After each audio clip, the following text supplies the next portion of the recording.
اللہ سے کسی نے پوچھا کہ جناب بتائیے بہترین انسان کون ہے؟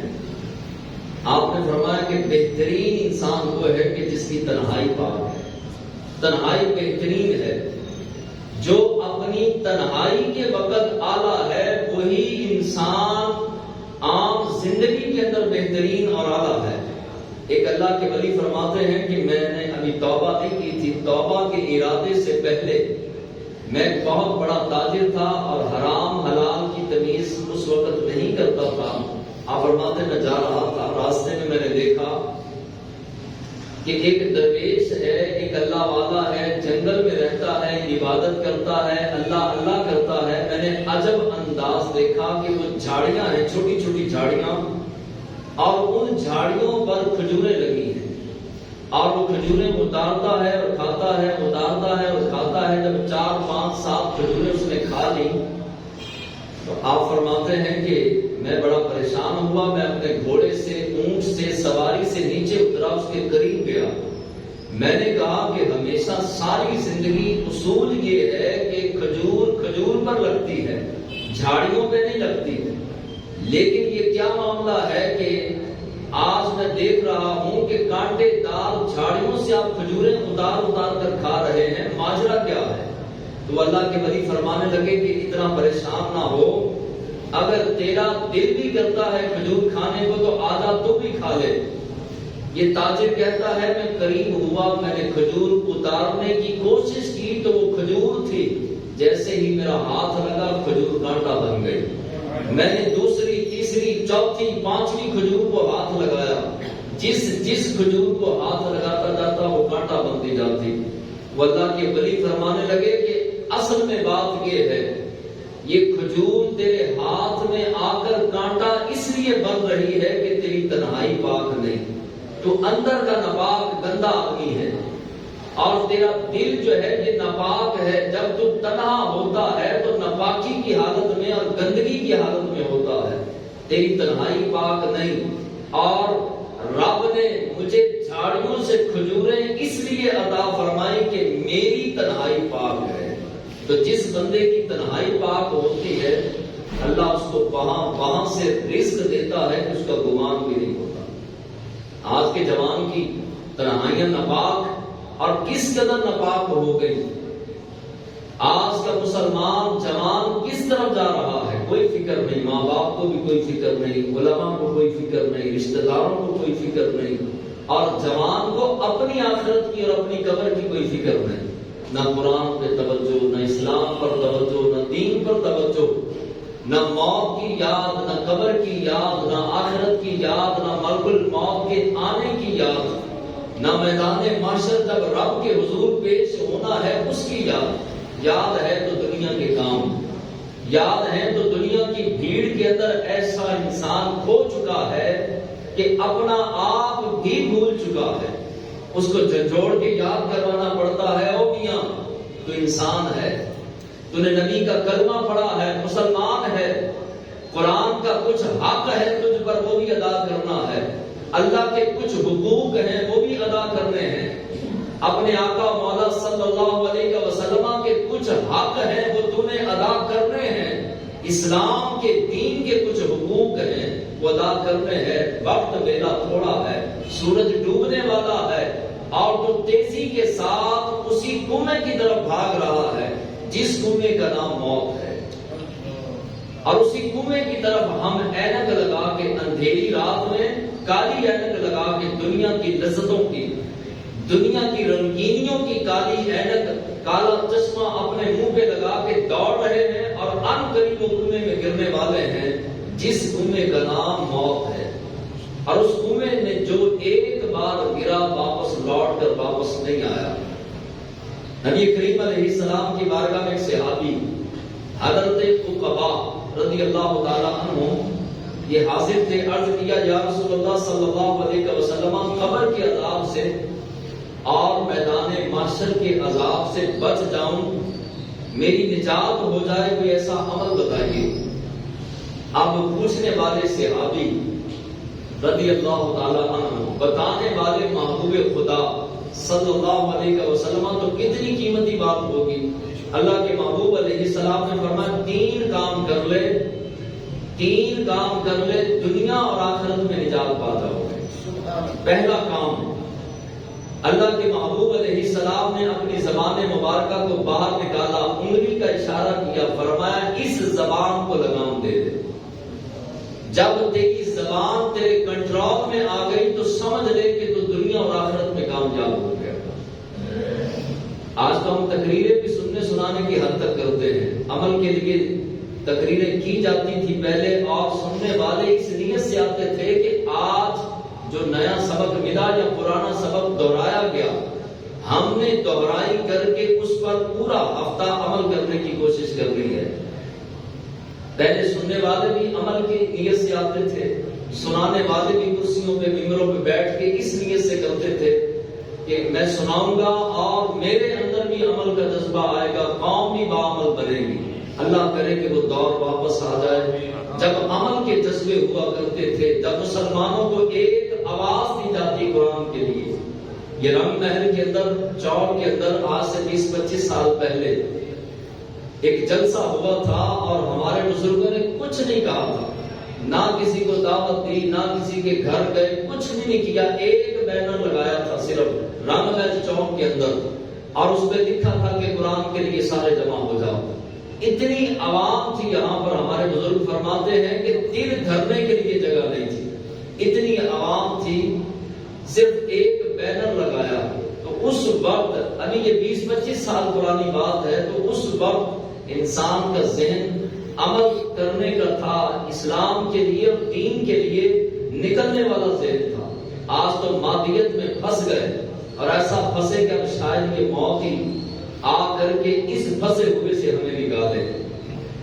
اللہ کے حبیب علیہ السلام نے فرمایا زبان کو لگام دے شریعت کی، زبان کو تالا لگا، زبان پر جو ہے وہ مہر لگا، زبان کو لگام دے کے رکھ، زبان کو ہر وقت چلنے کی اجازت نہ دے، یہ زبان مروا دیتی ہے۔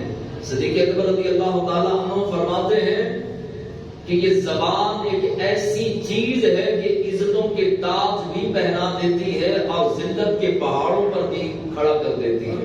یہ زبان ایسی چیز ہے، انسان کو دنیا اور آخرت میں ذلیل کر سکتی ہے زبان۔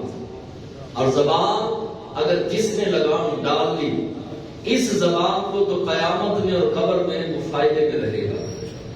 سوچے، پہلے سوچیں پھر بولیں، پہلے تولیں اور اس کے بعد بولیں۔ جو بات بہت ضروری ہے اس بات کو اپنی زبان پر لانا چاہیے، اور آپ جو بات سمجھے کہ فضول ہے، اس لفظ کا، اس بات کا، یہ لائن جو میں اپنے منہ سے نکال رہا ہوں، قیامت کے دن میرے رب نے پوچھ لیا کہ بتا یہ لفظ تو نے بولا تھا، اس کا کیا مقصد تھا، تو میں اپنے رب کے سامنے مدعا پیش کر سکوں، اپنے رب کی بارگاہ میں عرض کر سکوں کہ مالک و مولا میں نے اس وجہ سے یہ لفظ بولا تھا، اور وہ قابل قبول اللہ کی بارگاہ میں ہو تو وہ لفظ زبان سے نکالے جائیں۔ گندی گندی گالیاں، بے حیائی والی باتیں، اور نہ جانے کیا کیا، گھنٹوں کے گھنٹے ہم فضولیات بکتے رہتے ہیں، نہ کوئی سمجھانے والا، نہ کوئی بتانے والا، نہ کوئی روکنے والا، چغلیاں، غیبتیں رشتہ داروں کی، یاروں کی، دوستوں کی، ملازمین اپنے دکان کے مالکان کی، اور مالکان اپنے ملازمین کی، بھائی بھائی کی غیبتیں اور چغلیاں کر رہا ہے، رشتہ دار، حتیٰ کہ اب تو دور قرب قیامت کے قریب آ پہنچا۔ میرے سامنے کئی لوگ ایسے آتے ہیں کہ باپ بیٹے کی غیبتیں کر رہا ہوتا ہے، چغلیاں، اور بیٹا باپ کی غیبتیں اور چغلیاں کر رہا ہوتا ہے، یعنی کہ یہ تقدس والے رشتے تھے، مقدس رشتے تھے۔ تو آج کے دور کے اندر مادیت میں کھو کر اس قدر ہم بگڑ گئے، کیونکہ اپنے آپ کو سنوارنے کے لیے کوشش نہیں ہے، محنت نہیں۔ حالانکہ کوشش خالق کائنات نے بندے کی فطرت میں رکھی ہے۔ آپ دیکھیں کہ بچہ پیدا ہوتے ساتھ ہی ہاتھ پاؤں مارنا شروع کر دیتا ہے۔ کیوں مارتا ہے؟ اس کو کیا ضرورت ہے؟ کبھی وہ ہاتھ ہلاتا ہے، بازو ہلاتا رہتا ہے، ٹانگیں ہلاتا ہے، کیوں یہ کوشش کرتا ہے؟ ڈاکٹر کہتے ہیں کہ اگر وہ بچہ یہ ہاتھ پاؤں نہ مارے اور یہ بازو ٹانگیں ہلائے نہ، تو وہیں پر اس کی ہڈیاں جڑ جائیں، اور اس کی گروتھ نہ ہو، وہ بڑھے نہ اور وہیں کا وہیں رہ جائے، رب نے کوشش کرنا اس کی فطرت کے اندر رکھ دیا اور بڑے بندوں کو سمجھا دیا کہ چپ چاپ نہ بیٹھے رہنا، ہمیشہ اپنے آپ کو سنوارنے کی، بہتر کرنے کی اور اپنی زندگی کو بہترین کرنے کی کوشش کرتے رہنا۔ تمہارے اندر اگر گناہوں کا مادہ پایا جاتا ہے تو گناہوں کی زندگی سے نکلنے کے لیے ہمت کرنا، کوشش کرنا، اور عبادت و ریاضت و تقوی و پرہیزگاری میں لذت نہیں آتی تو لذت پانے کے لیے کوشش کرتے رہنا۔ دوسرا فرمان حضور کا فرمایا بغیر اجازت کے گھر سے نہ نکلنا۔ چوکوں میں، بازاروں میں، کالجوں اور یونیورسٹیوں کے دروازوں پر بیٹھنے والے اور چائے کے پٹوں پر بیٹھنے والے، ایک چائے پی کر ساری رات فلمیں دیکھنے والے اور پانوں کی دکانوں پر اور تھڑوں پر اور آتی جاتی بیٹیوں کو تانگ جھانک کرنے والے ذلیل اور رسوا لوگ، یہ قیامت کے دن کس منہ سے اللہ کے محبوب علیہ السلام کی بارگاہ میں جائیں گے؟ نمبر 3 فرمایا جب کبھی گناہ ہو جائے تو توبہ میں تخیر نہ کرنا، کوئی گناہ ہو جائے۔ اور آج کل تو المیہ یہ ہے، اتنی جہالت عام ہو گئی کہ ہمیں غیبت بھی گناہ نہیں لگتا، چغلی بھی گناہ نہیں لگتا اور جھوٹ بھی گناہ نہیں لگتا۔ جھوٹ بولنے والا بھی جو ہے وہ بہانے بازیاں لگا کے سمجھتا ہے کہ یہ کوئی گناہ نہیں۔ فلمیں، ڈرامے، گانے، باجے، ماں باپ کی نافرمانی، چغلیاں، غیبتیں، بہتان بازیاں، الزام تراشیاں اور دیگر گناہ جو ہے وہ گناہ ہی نہیں لگتے، اور ہم سمجھتے ہیں کہ نہیں یہ تو ہمارا حق بنتا ہے۔ ایک بندے نے ہماری چغلی کی تو اب ہم بھی اس کو رسوا ذلیل کریں گے، یہ ہمارا حق ہے، یہ رائٹ ہے ہمارا، حالانکہ ہم غلط ہیں۔ نبی کریم علیہ السلام کی محبت ہم سے کیا تقاضا کرتی ہے؟ محبت رسول، جس نے حضور کا کلمہ پڑھا ہے وہ شریعت کی تمام تر پابندیوں کا پابند ہو گیا، جس نے بھی نبی کریم علیہ السلام کا کلمہ پڑھا۔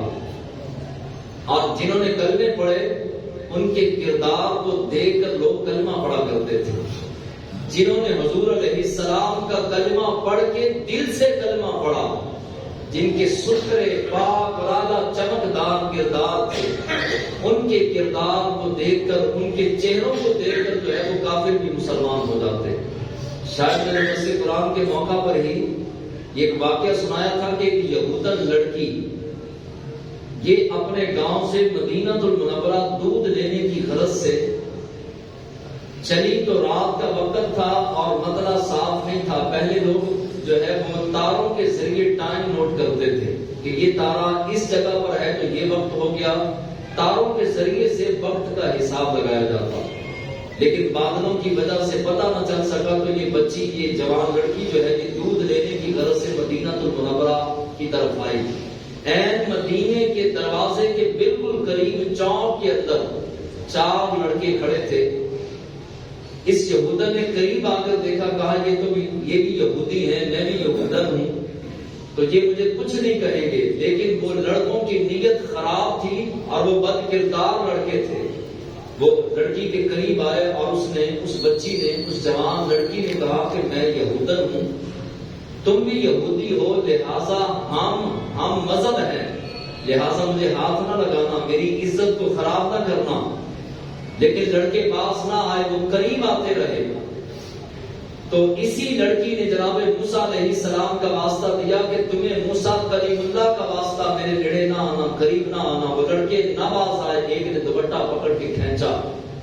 اس نے کہا تمہیں تراب کی قسم ہے، ہٹ جاؤ اور میری عزت خراب نہ کرو، میں کافر ضرور ہوں مگر بیٹی تو ہوں نا، اور میں تمہاری ہم پلہ ہوں، ہم مذہب ہوں۔ لیکن وہ لڑکوں نے کچھ نہ سنا اور مسلسل جو ہے وہ قریب آتے رہے۔ ایک نے بالوں سے پکڑ کے زور سے پٹک کے نیچے پھینکا۔ اب اس نے کہا کہ میں نے موسیٰ علیہ السلام کا واسطہ دیا، تورات کا واسطہ دیا، لیکن جس کے شہر کے سامنے کھڑی ہوں بھلا اس مصطفیٰ کا واسطہ دے کر دیکھا۔ اس نے مدینے کی طرف منہ کر کے کہا کہ اے امام الانبیاء، اے مسلمانوں کے نبی، اے رسول خدا، میں آپ کے شہر کے قریب دروازے پر لٹ رہی ہوں اور میری عزت لوٹنے والے کوئی اور نہیں، میرے ہی مذہب کے یہودی ہیں، میری مدد کیجیے۔ علماء فرماتے ہیں کہ ایک بوڑھے صحابی جن کی عمر 80 سال سے زائد کم و بیش بتائی جاتی ہے، انہوں نے عصا پکڑا ہے اور تہجد کے لیے جا رہے تھے۔ اچانک آواز سنی تو مسجد سے رخ موڑ کر آواز کی طرف جلدی سے تیزی کے ساتھ چل پڑے۔ قریب آئے اور آ کے کہا کہ سنا ہے کہ کسی دکھی نے، کسی ضرورت مند نے میرے آقا مولا صلی اللہ علیہ وسلم کو آواز دی ہے۔ بتاؤ کس نے آواز دی ہے؟ جب دیکھا کہ 4 لڑکے کتوں کی طرح ایک بیٹی کو، ایک یہودن لڑکی کو جو ہے وہ نوچنے لگے، تو آپ قریب آ کر پوچھنے لگے۔ وہ صحابی رسول پوچھا، بیٹی آواز تو نے دی ہے؟ تو وہ یہودن لڑکی کہنے لگی، جی بابا آواز میں نے دی ہے، یہ میرے ہم مذہب ہیں، میں مدینے دودھ لینے آئی تھی، موسیٰ علیہ السلام کا واسطہ دیا، تورات کا واسطہ دیا، ان کی آسمانی کتاب کا واسطہ دیا، یہ باز نہیں آئے۔ میں نے سوچا جس مدینے والے کے مدینے کے سامنے رسوا ہونے لگی ہوں، وہی عزتوں والے نبی صلی اللہ علیہ وسلم کو پکار کر دیکھتی ہوں، ہو سکتا ہے کہ ان کی پکار میرے کام آ جائے، ان کو پکارنا میرے کام آ جائے، لہٰذا آپ آ گئے۔ تو وہ صحابی کہنے لگے، بیٹی پریشان نہیں ہونا، اب حضور کا غلام آ چکا ہے، عصا آپ کے ہاتھ میں تھا، فرمایا بیٹی اب بھاگنے کی کر اور دوڑ جا، چلی جا اپنے گھر میں۔ 2-3 روایتیں ہیں اس کے متعلق۔ تو وہ بیٹی جو تھی وہ یہودن، وہ دوڑتے ہوئے واپس جتنی تیزی کے ساتھ دوڑی گھر کی طرف، واپس دوڑ کر پھر بابا جی کے پاس آئی، وہی صحابی کے پاس۔ وہ بابا جی ابھی ان لڑکوں کی طبیعت صاف کر رہے تھے، اپنے عصے کا تبرک ان کو دے رہے تھے۔ وہ لڑکی آئی، کہنے لگی، بابا جی پتہ نہیں بعد میں آپ سے کبھی ملاقات ہو یا نہ ہو، جس نبی کی پکار میں اتنی غیرت، اتنی شرم اور اتنی حیا ہے، اس نبی کے دین میں کتنی غیرت اور کتنی شرم اور کتنی حیا ہوگی۔ لہٰذا مجھے اپنے نبی کا غلام بناؤ، کلمہ پڑھاؤ، مسلمان بناؤ، بعد میں ان کو پھینٹی لگائیے گا، پہلے مجھے کلمہ پڑھائیے۔ صحابی رسول نے کلمہ پڑھایا اور ان لڑکوں کو تبرک دینے کے بعد بحفاظت اس بچی کو اس کے گھر پہنچایا۔